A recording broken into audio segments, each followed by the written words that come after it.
Hi, my name is Vlad, and welcome to my session, Deep Dive into the atmospheric sound design and music of the award-winning game DARQ. So, I'm the developer of DARQ. Even though it's my first video game, it ended up doing really well, and it won a bunch of awards, especially for its sound design and music. Although I'm a first-time developer, I have a background in audio and music composition. I was fortunate to write additional music for such films as The Giver, November Man, Hitman Agent 47, and a few others too. So at the time, I thought I'd already found what I wanted to do with my life, but then I discovered Unity, and it changed everything. Although I didn't know anything about video game development, and I didn't have a lot of savings, I dropped everything I was doing and started working on DARQ. I was excited to make a game in which sound would play an important role. Apart from helping to make the world feel alive, I wanted sound design to become an important storytelling element as well. To handle everything I wanted to do with sound, I needed an audio middleware. After a bunch of research, I chose FMOD since its user interface is very intuitive and simple. I also liked how well it integrates with Unity. FMOD has a lot of features that makes audio implementation quite easy, even for a first-time developer like myself. I'll show you some examples of that in a little bit. So while most of the game was done by me, I knew I needed a really good sound designer for this project. One day I received an email from Bjorn Jacobson. He's a sound designer who was working on Cyberpunk 2077 at the time. He said he had just watched DARQ trailer and was curious to learn more about the game. We connected on Skype, and soon enough I realized that Bjorn was actually the sound designer I had been looking for all along. Our creative visions aligned since the get-go, and as a result, working together was always easy and fun. Bjorn had nearly infinite creative control when it comes to the sound design on DARQ. So all credit for the Sound Design Awards that we were nominated for and won goes to him, and honestly he's a true genius, and I really mean when I say that. When we started working together, we decided it would be best to separate the creative part of sound design from the implementation. So in other words, Bjorn was the one creating sounds, while I was making sure they were used accordingly in the engine. When it comes to the creative side of things, Bjorn approached the creation of sounds very methodically. He created a set of rules that would influence the soundscape of the entire game. Since the game is set in this dream world, he came up with this idea that when the player isn't doing anything, the world is quiet or almost silent really. But as soon as the player interacts with the world, we hear a significant increase in volume. Here's an example of what it sounds like.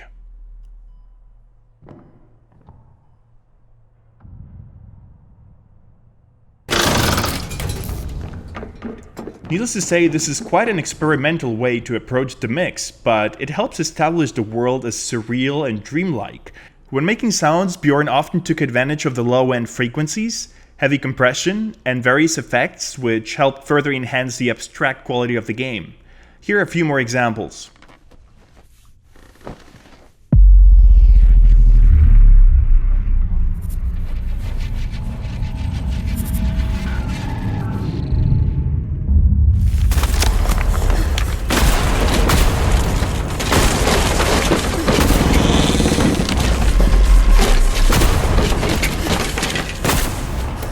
So as you can see, sound design in the game is pretty detailed. For example, when we were working on the city level, which takes place during a rainy weather, Bjorn created a lot of so-called sweeteners. If you're not familiar with the concept, a sweetener is an additional piece of audio that is used to enhance what's already been recorded. Sweeteners add variety and make the world feel more alive.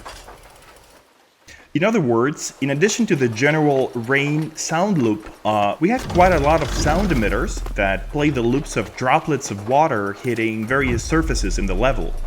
So here are a few examples of such sweeteners. We have wooden surfaces,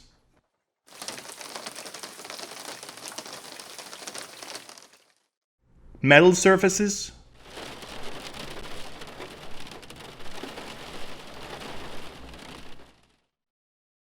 trees,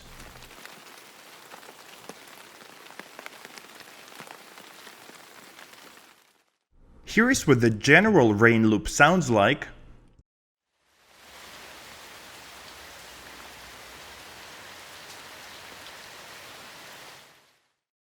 And here is what it sounds like when all of it is combined and implemented in the game.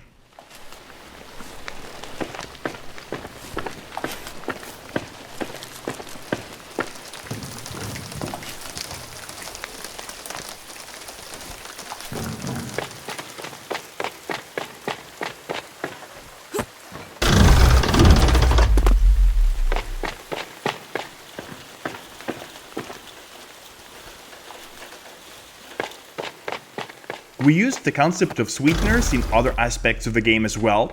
For now, let me share with you how we approached the implementation of some of the ambiences in DARQ. Here's an event that handles all the ambience in the train level. In this level, the player can transition between the train cars, be inside or outside of the moving train, get closer to certain elements that are more noisy or windy, so we needed a lot of flexibility to respond to what the player was doing. By the way, in DARQ, the FMOD listener is always attached to the player's game object, which results in the most realistic perception of the sound attenuation. In this level, though, the ambience needed to respond to the movement of the camera, not the player. For example, when the player is inside of the train car and the camera is positioned slightly outside, it's more natural to hear the outside noise than the muffled sounds of the train interior. That's why this event is 2D and is controlled by a number of FMOD parameters. Here is what this event sounds like in the game.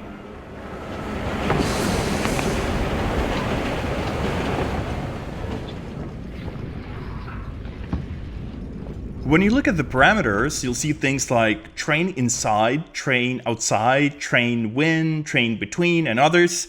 So all of those control not only the volume of individual layers, but also an equalizer that comes with FMOD. If you're not aware, equalizer, or simply EQ, is used to alter the frequency response using a number of linear filters. It sounds a lot more complicated than it actually is. To give you an idea, being inside of a train car not only lowers the volume of the outside noise, but also filters out the high and the middle frequencies. This use of EQ creates an illusion of a muffled sound, if you will. So let me show you what it sounds like in FMOD, and I'm sure you'll see what I'm talking about.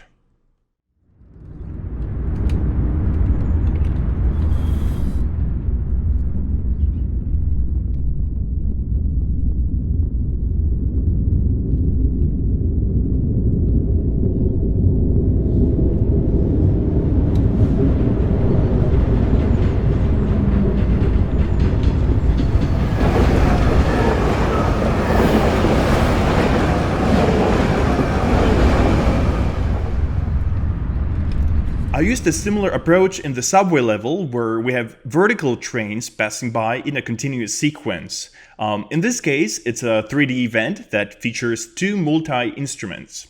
It has only one parameter, train distance, and it controls EQ, volume, and reverb.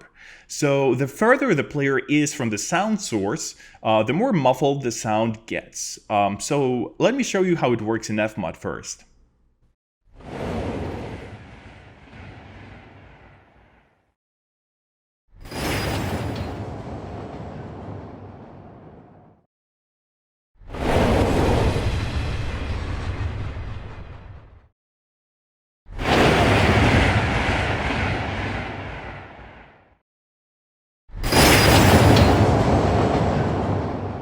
So as you can hear, the closer the player gets to the train, the clearer the sound becomes. There is less reverb, more volume, and more high frequencies. And obviously it works the other way around too.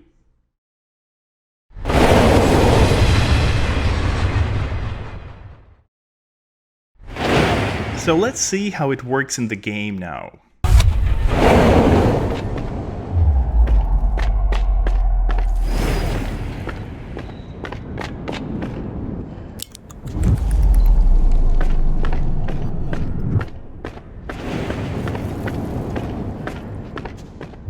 The implementation of it is actually pretty simple.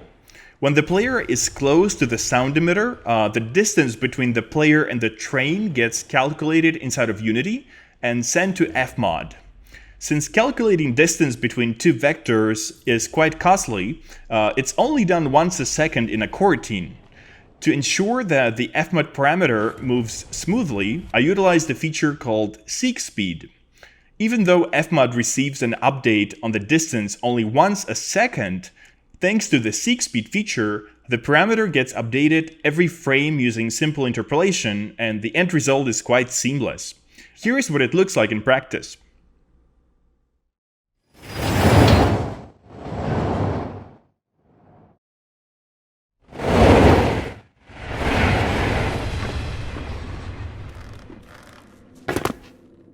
When creating sounds for DARQ, Bjorn wanted to ensure that there is always enough variety to the sounds that are heard often. Here's an example of an event that illustrates how much attention went into creating sounds that could be triggered by the player repeatedly. This event corresponds to a lever located in the hospital level that moves the player on the Z-axis. It's quite an abstract and dreamlike concept when you see it in action. So there are 4 layers here, 3 multi-instruments and 1 single instrument. Let's hear them all individually at first.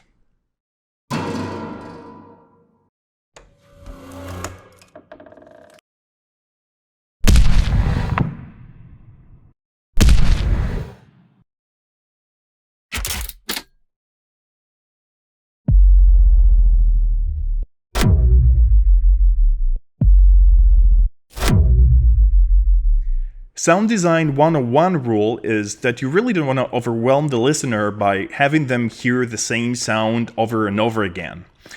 The multi-instruments here have a number of sounds that are always played randomly to create as much of variety as possible. In the end, with all the layers combined, we end up with an event that at least appears to sound unique every single time. Let's hear the whole thing together, but this time in the game.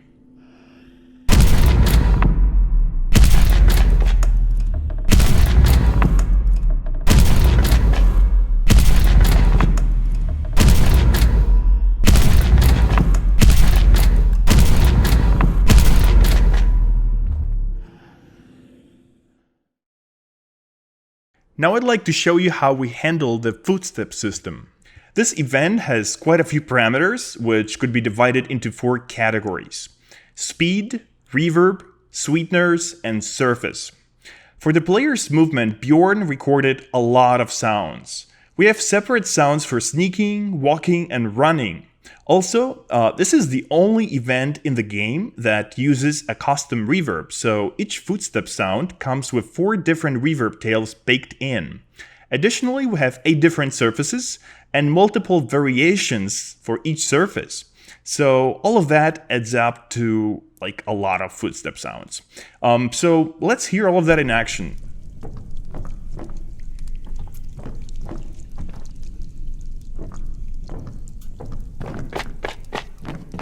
This event gets triggered in the appropriate time of the walk cycle animation. Using a single raycast that shoots from above the character's shoe towards the ground, we're able to read a lot of information, like the kind of surface, which could be a mix of more than one, by the way, the size of the room, which affects reverb, and the probability of triggering a sweetener sound, like a wood squeak or a water splash. So all of that, along with the speed of movement, gets sent to FMOD, where all the magic happens. The sound parameter affects not only the selection of the right sample, but also controls the volume and the pitch of the event. That's what makes transitioning from walking to running sound seamless. The reverb and surface parameters naturally affect what sounds get selected, while the sweetener sounds get triggered on the probability basis. In other words, each surface in the game can be assigned a value that describes how likely it is to trigger a sweetener. For example, as a game designer, I can assign a 20% probability that a water splash sweetener will be triggered when walking in the puddle. And here is an example of how that works in the game.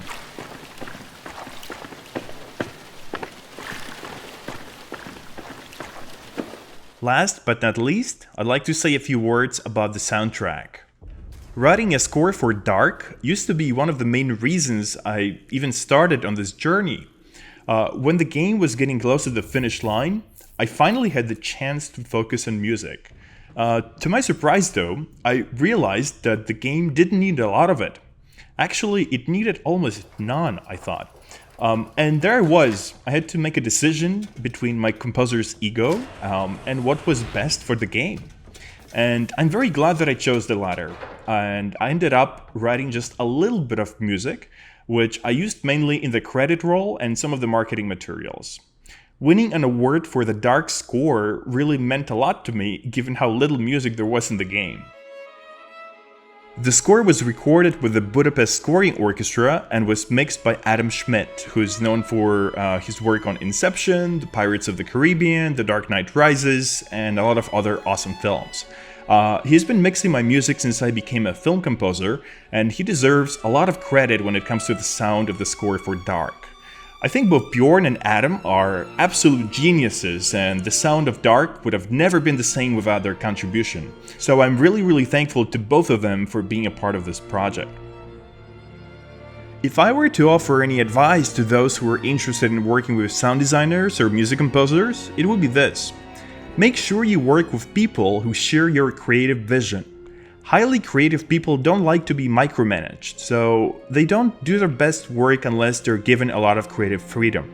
That's why it's important to work with like-minded people whom you can trust and just let them do their thing. Ultimately, they know how to do their job, and that's why you need them. If they're on the same page with you creatively, you'll likely have an easy time working together. If you're interested in my journey of going from knowing nothing about video game development to releasing my first game to commercial success and critical acclaim, I invite you to check out my book. It's called The Game Dev: 10 Steps to Making Your First Game Successful. It features a foreword by Oscar, Pulitzer Prize, and 5-time Grammy Award-winning composer John Curigliano. You can also follow me on Twitter at Unfold Games, where I often share behind the scenes of my work and feature the work of fellow developers, artists, musicians, and creators alike.